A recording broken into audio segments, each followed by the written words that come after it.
말씀입니다.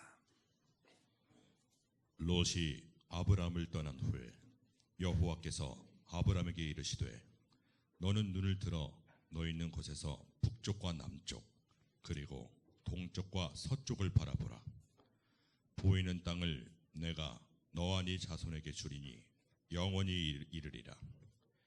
내가 네 자손이 땅의 티끌 같게 하리니 사람이 땅의 티끌을 능히 셀 수 있을진데 네 자손도 세리라.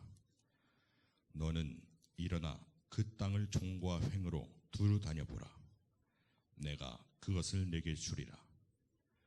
이에 아브람이 장막을 옮겨 헤브론에 있는 마므레 상수리 수풀에 이르러 거주하며 거기서 여호와를 위하여 제단을 쌓았더라. 좀 열리지 않겠는가? 아멘. 아브라함이 믿음의 조상이 된 것은 처음부터 하나님이 너는 믿음의 조상이 될 것이다 이렇게 해서 선택된 것이 아니라 그가 삶 가운데서 늘 익숙한 과거를 결단하고 결별했을 때 어느 순간 인류 역사의 믿음의 조상이라는 거룩한 칭호를 받게 되었습니다. 할렐루야. 아브라함은 갈대아 우르에서 여러분이나 우리처럼 우상장사했던 사람이에요. 하나님과 전혀 관계가 없이 살던 인물입니다. 그런데 자식도 없어요. 근데 어느 날 여호와 하나님께서 그에게 나타나셔서 가슴 설레이는 비전을 줍니다. 그 나이가 75세예요. 창세기 12장 1절에서 4절 말씀을 보면 여호와께서 아브라함에게 이르시되 너는 너의 고향과 친척과 아비의 집을 떠나 내가 내게 보여줄 땅으로 가라. 내가 너로 큰 민족을 이루고 내게 복을 주어 네 이름을 창대하게 하리니 너는 복이 될지라. 너를 축복하는 자에게는 내가 복을 내리고 너를 저주하는 자에게는 내가 저주하리니 땅의 모든 족속이 너로 말미암아 복을 얻을 것이라 하신지라. 이에 아브라함이 여호와의 말씀을 따라갔고 롯도 그와 함께 갔으며 아브라함이 하란을 떠날 때에 75세였더라. 이 가슴 설레이는 이 비전 그 한마디에 그는 자신의 고향을 떠나서 정착민의 삶을 버리고 천막 생활의 인생을 살아가는 길을 걸어갑니다. 얼마나 불편해요. 여러분들 집이 편합니까? 아니면 어디 가서 천막에서 자는 것이 더 편합니까? 물어볼 게 안 돼. 똑같아요. 너로 큰 민족을 이루고 내 이름을 창대하고 너를 반드시 축복하고 너를 저주하는 자에게 저주하고 너를 축복하는 자에게 내가 축복하고 땅의 모든 족속이 너를 통해서 복을 받을 것이다. 75세 나이에 아브라함에게 나타나신 하나님이 이 말씀을 했어요. 자식이라도 있으면 자식의 소망을 두고 살 텐데 자식도 없어요. 아내밖에 없습니다. 그 나이가 얼마나 무료할까요? 그런데 그 75세 나이에 하나님의 비전을 듣고 다 버리고 떠나는 거예요.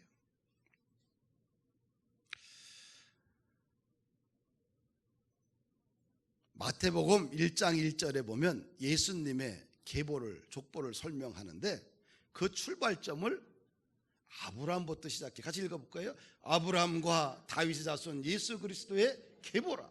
아브라함이 이삭을 낳고 이삭이 야곱을 낳고 야곱은 유다와 그의 형제들을 낳고. 예수님의 계보를 설명하는데 어디서부터 시작을 해요? 아브라함이에요. 아브라함. 믿음의 족보, 영적인 족보를 써내려 가는 데 있어서 오직 말씀을 따라 출발했던 아브라함을 계보의 선조로 세워서 기자는 글을 썼어요. 신앙생활은 뭐냐? 말씀을 따라가는 길이에요. 할렐루야. 하나님께서 그런 복을 주시겠다는 그 꿈 한마디에 그는 말씀을 따라 자신의 고향을 떠나 정착민의 삶을 포기하고 천막 생활하는, 또 가축을 기르는 목자로 일생을 보내게 돼요. 할렐루야. 신앙이란 도대체 무엇이냐? 사실은 신앙생활이라는 것은 눈에 보이지 않아요. 때로는 실체가 없습니다. 손에 잡히는 것도 없어요. 아무것도 계획된 것도 없습니다. 보이지도 않아요. 그런데 자신의 존재를 어디에 다 던져요? 말씀에 다 던지는 거예요. 아멘. 그래야지만 우리는 영적인 길, 믿음의 길을 걸어갈 수 있습니다.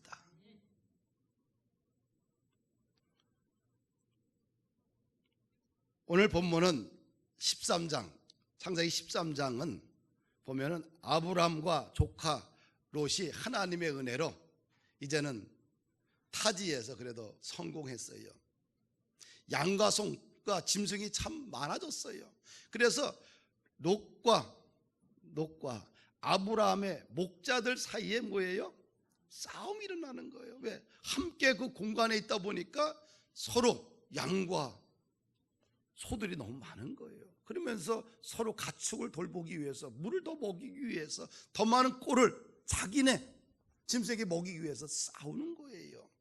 이 문제를 해결하는 아브라함의 방식을, 삶의 자세를 오늘 우리가 배워야지만 믿음의 조상, 영의 길을 걸어갈 수 있지 않겠는가. 아멘. 할렐루야. 창세기 13장 8절에서 10절을 보면 같이 읽어봅시다. 시작. 아브라함이 롯에게 이르되 우리는 한 친족이라 나나 너나 내 목자나 내 목자나 서로 다투게 하지 말자. 내 앞에 온 땅이 있지 아니하냐. 나를 떠나가라. 내가 좌하면 나는 우하고 내가 우하면 나는 좌하리라. 이에 롯이 눈을 들어 요단 지역을 바라본 즉 소알까지 온 땅의 물이 넉넉하니 여호와께서 소돔과 고모라를 멸하시기 전이었으므로 여호와의 동산 같고 애굽 땅과 같았더라. 짐승을 키우려면 목초지가 필요합니다. 물이 필요합니다. 여기는 그 중동이라는 지역 자체가 어때요? 사막화가 된 지역이 많습니다.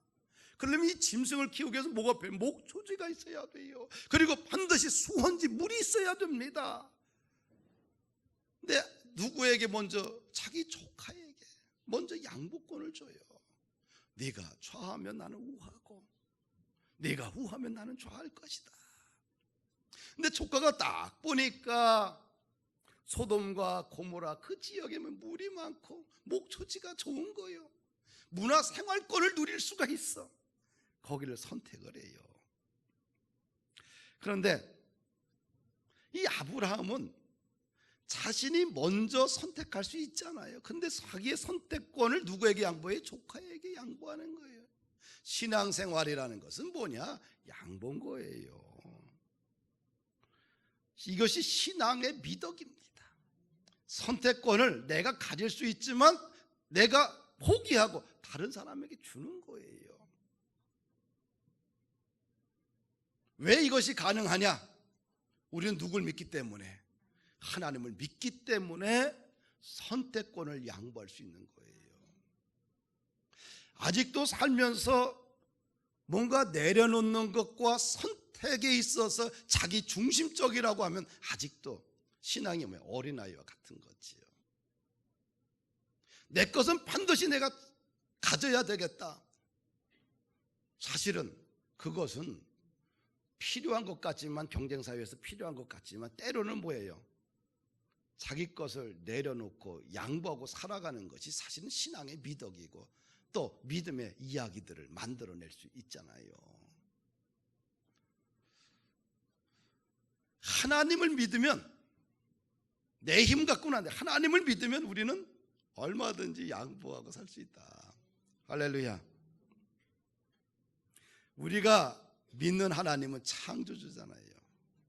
바닷속에서도 길을 만드시고 불길 속에서도 머리털 하나 거슬리지 않도록 철저하게 보호하시는 분, 뿐만 아니라 사자굴에서 던져져도 사자 입을 봉해서 해를 당하지 않도록 지켜주시는 분, 모든 질병으로 우리를 고치시고 싸매주시고 회복시켜주시는 분, 또한 우리에게 영원한 승리가 보장되어 있기 때문에 양보할 수 있는 거예요.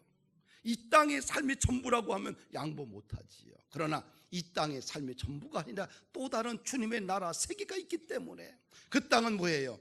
양보를 많이 한 사람들이 누릴 수 있는 생명의 면류관이 준비되어 있잖아요. 할렐루야. 비포장도로를 가고 싶은 사람이 어디 있겠어요? 근데 상황이 때로는 비포장도로가 있잖아요. 하나님 비포장도로를 가라 하면 어떤 사람들은 기쁨으로 믿음의 길을 걸어가요. 불편하지만 인내하며 감사하며 갑니다. 감내하기 어렵지만 때로는 순종의 길을 선택합니다. 이것이 말씀을 따라가는 사람들의 삶의 모습이에요. 할렐루야.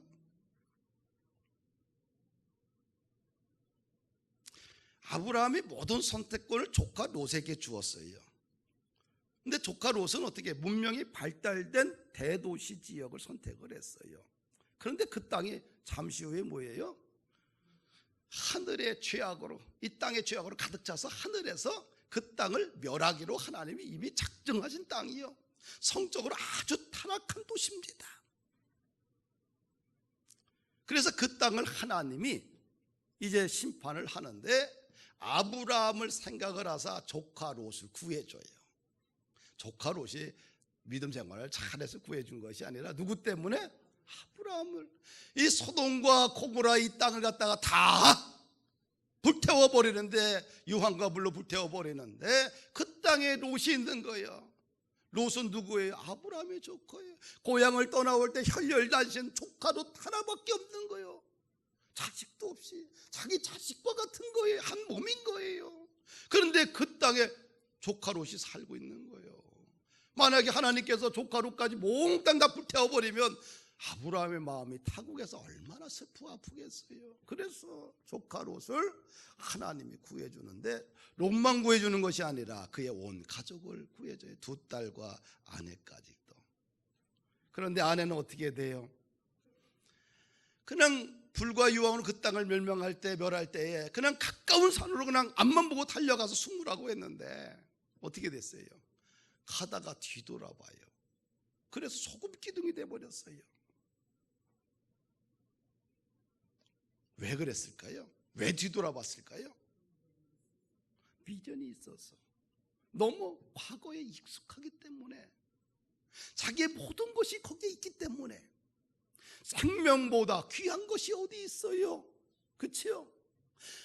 생명보다 귀한 것이 이 땅에 어디 있어요? 없어요. 생명이 귀한 거예요. 그래서 죽음 앞에서는 모든 사람들이 다 어떻게 돼요? 숙연해지는 거지요. 사랑하는 여러분들,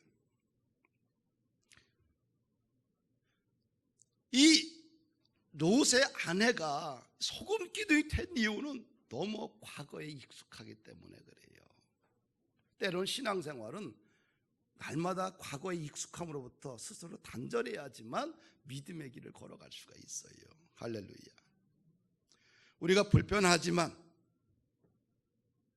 믿음의 길을 걸어가게 되면 하나님의 오병이의 기적도 주시지 않겠는가.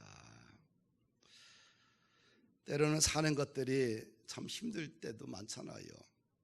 또 미래가 전혀 보이지 않아서 절망할 때도 있고요. 그러나 그때도 뭘 붙들어야 돼? 오직 말씀을 붙들고 믿음으로 걸어가자. 뒤를 돌아보는 순간 뭐가 된다? 우리는 소금 기둥이 돼요. 뒤를 돌아보는 순간 우리는 과거에 붙들려서, 과거에 집착해서 한 발도 앞으로 갈 수가 없어요. 내가 목회자로 살지만 그냥 과거에 붙들려서 한 발짝도 앞으로 못 가고 어둠에 갇혀서 힘들어하고 고통 가운데 사는 사람들이 얼마나 많아요. 과거보다 현재가 더 중요해. 과거보다 현재가 중요하고 현재보다 한 발 난 미래가 더 중요해. 그러면 어디다가 초점을 맞춰야 돼요? 과거는 반성하고 밝은 미래를 믿음으로 맞춰갖고 사명 따라 살아야죠. 그러면 인생의 길이 열리지 않느냐. 과거를 붙들고 행복해서 인생이 열린 사람 누가 있어요? 아무도 없어요. 과거는 이미 지나간 시간. 그래서 좋은 것은 취하고 은혜가 안 되는 건 버리고, 미래는 하나님의 시간, 현재는 나에게 준 최고의 시간. 할렐루야. 그런데 이 롯과 또 비슷한 말이 룻이라는 여인이 있어요. 그렇죠? 룻기서의 그 주인공이 룻인데, 이 룻은 뭐예요? 모압 여인이에요. 근데 누구하고 결혼했냐? 유다 베들레헴 사 이스라엘 사람과 결혼을 했어요. 근데 남편이 일찍 죽었어. 시아버지도 돌아가셨어. 늙은 돈 없는 시어머니만 있어요. 참, 그러면 어떻게 돼? 그 정도면 어떻게 돼요? 우리는 그 집을 뛰쳐나와서 다시 재혼해야죠. 그런데 이 룻이라는 여인이 참 대단해요. 자식도 없지, 남편도 없지, 돈도 없는 늙은 시어머니만, 나오미만 있지요. 신도 시어머니는 여호와 하나님을 섬기지만 여기는 금오스 신을 섬겨요. 민족도 다르고 문화도 차이가 있고 재혼할 확률은 거의 없습니다. 근데 남은 자신의 인생을 시어머니 나오미를 모시는데 자신의 전부를 걸어버려요. 시어머니가 섬기는 하나님을 나도 섬기겠다. 시어머니의 백성이 나의 백성이 되겠다. 내가 죽지 않는 한, 생명 있는 한 시어머니를 버리지 않겠다. 그 결단하고 자신의 민족을 떠나 고향을 떠나 유다 베들레헴으로 가요. 거기서 열심히 일을 해서 시어머니를 공양합니다. 소문이 자자한 거예요. 모압 여인 참 대단하다.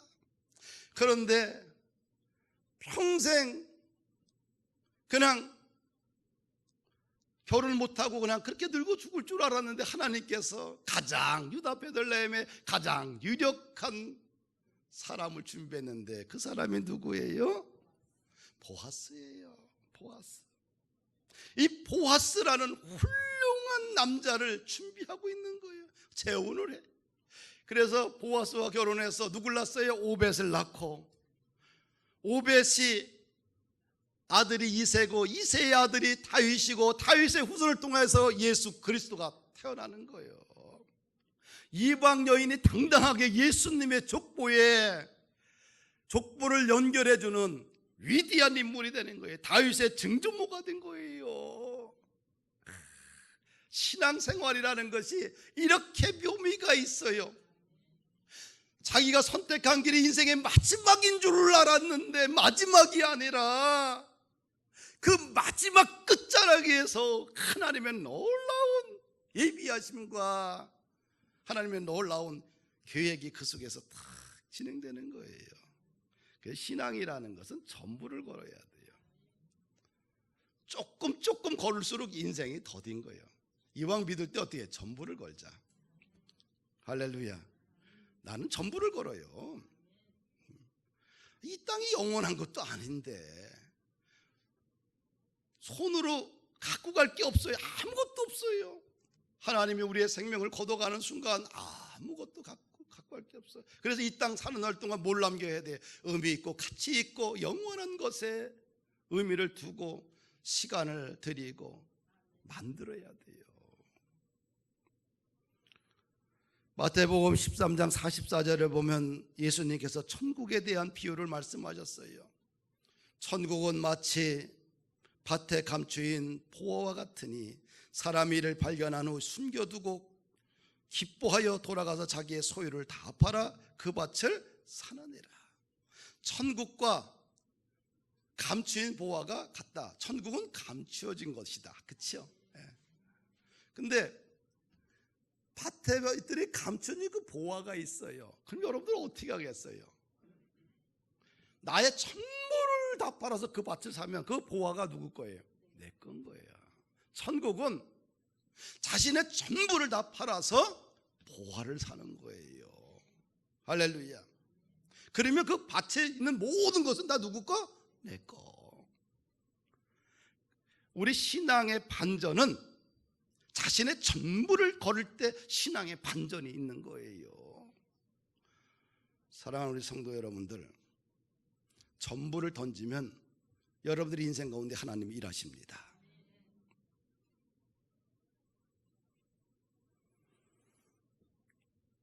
우리가 코로나 이후에 교회에 생존하는 길, 교회가 생존하는 길, 우리들이 생존하는 길, 익숙함을, 편리함을 내던져버려야 돼요. 그리고 매일같이 불편한 길을 기쁨으로 감수하며 훈련하게 되면 우리 인생에 정말 새로운 미래가 펼쳐지지 않겠나. 교회에 오지 않고 주일이 편해지기 시작한다면 서서히 영적으로 무너져가는 어떤 신호등이 될 수 있어요. 그 익숙함에서 이제는 서서히 벗어나야 돼요. 기도하지 않는 것이 더 편해졌고, 또 전도나 선교에 대해서 입에 안 올리는 것이 더 편해졌고, 가정에서 예배드리는 것들이 이제는 불편해졌고, 모든 선한 일을 하는 것에 대해서 귀찮아졌고, 그렇게 되면 우리 영적으로 우리가 어두워져 가고 있고 하나님과 멀어져 가고 있다는 증거지요. 익숙함과 편안함으로부터 벗어나기 위해서 신앙의 끈을 다시 조여야 돼요. 그래야지만 우리의 영성이 다듬어지고 21세기를 살아갈 수 있는 힘을 얻게 돼요. 경쟁력 있는 믿음의 사람이 된다는 겁니다. 할렐루야. 아브라함은 철저하게 익숙함과의 결별을 했어요. 그래서 믿음의 길을 따라가서 믿음의 조상이 된 거예요. 창세기 13장 14절 보니까 결단이 있는 곳에 하나님이 일하기 시작하는 것을 봅니다. 같이 읽어요. 롯이 아브라함을 떠난 후에 같이 한번 다 읽어보십시다. 그냥 같이 한번 읽어볼까요? 롯이 아브라함을 떠난 후에 여호와께서 아브라함에게 이르시되 너는 눈을 들어 너 있는 곳에 북쪽과 남쪽 그리고 동쪽과 서쪽을 바라보라. 보이는 땅을 내가 너와 내 자손에게 주리니 영원히 이르리라. 아멘.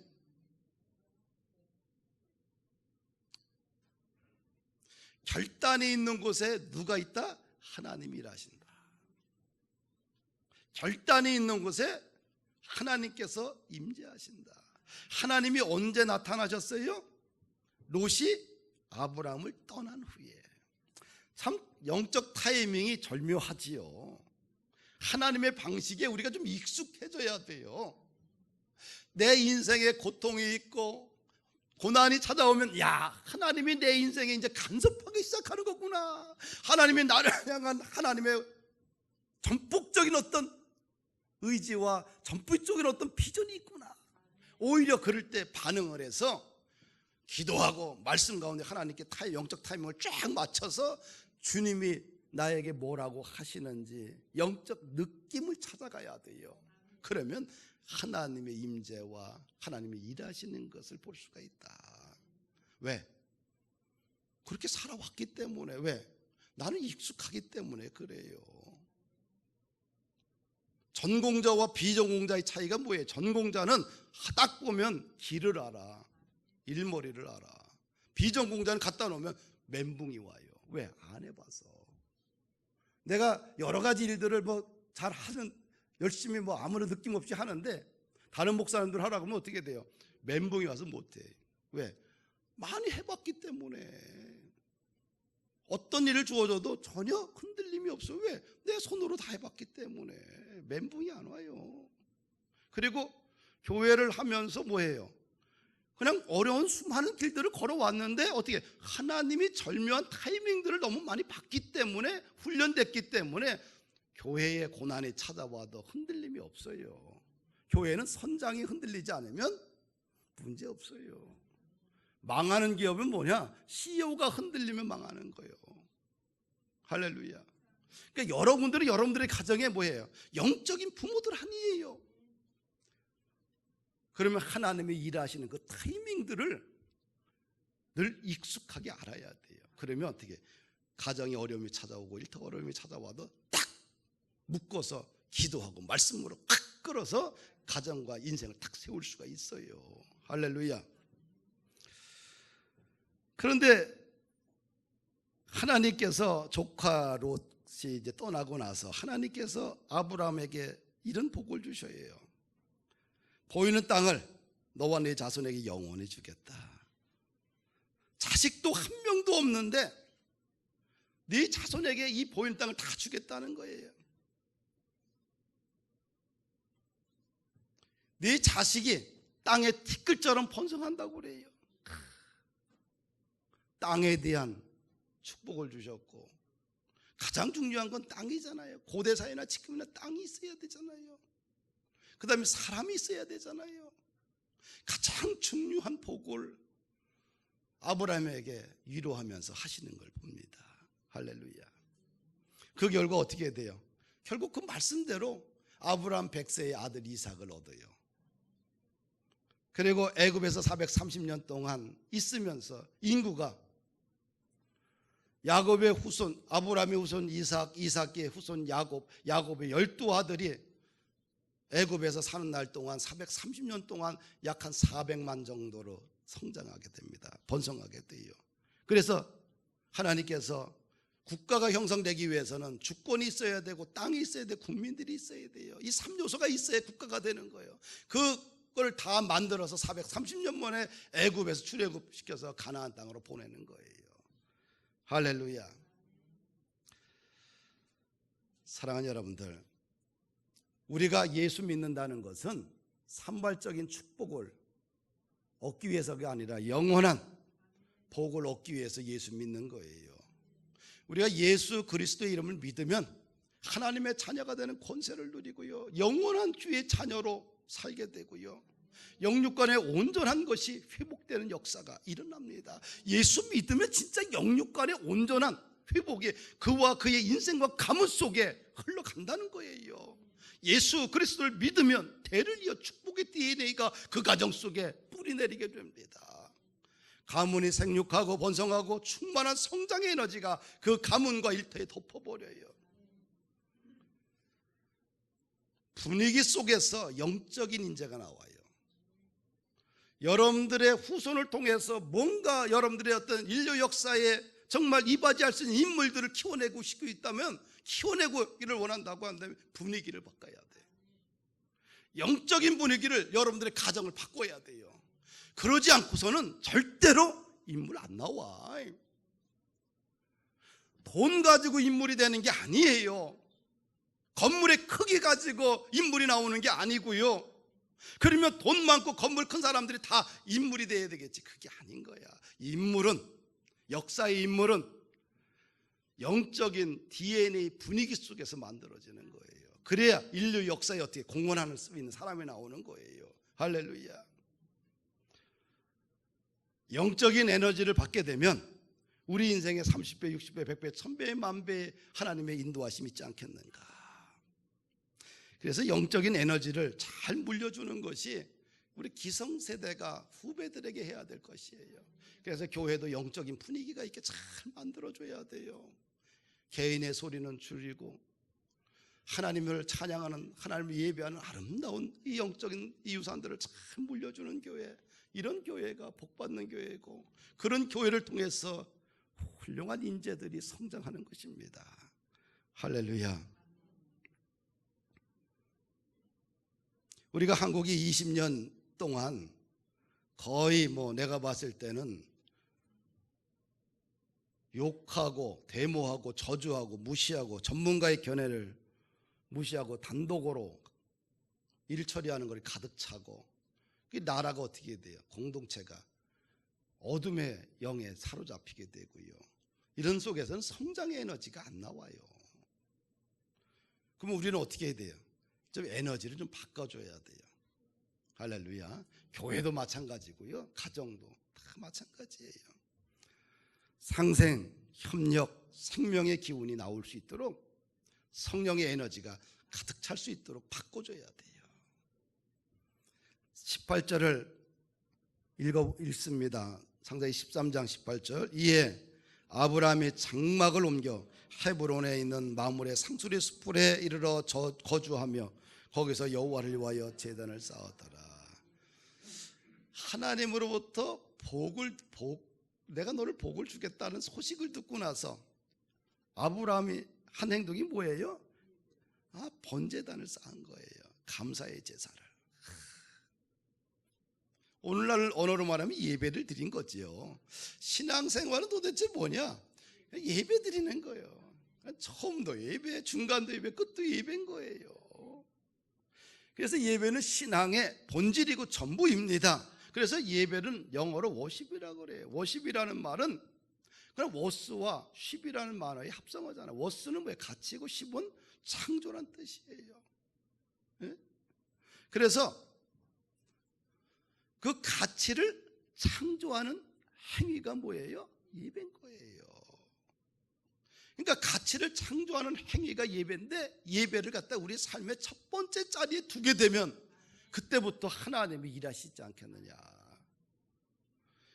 이스라엘 백성들을 왜 애굽의 속박에서 건져내시고 적과 꿀이 흐르는 가나안 땅으로 인도했습니까? 그 이유가 뭐냐? 분명히 이야기에 출애굽기 3장 12절 보니까 하나님이 이르시되 내가 반드시 너와 함께 있으리라.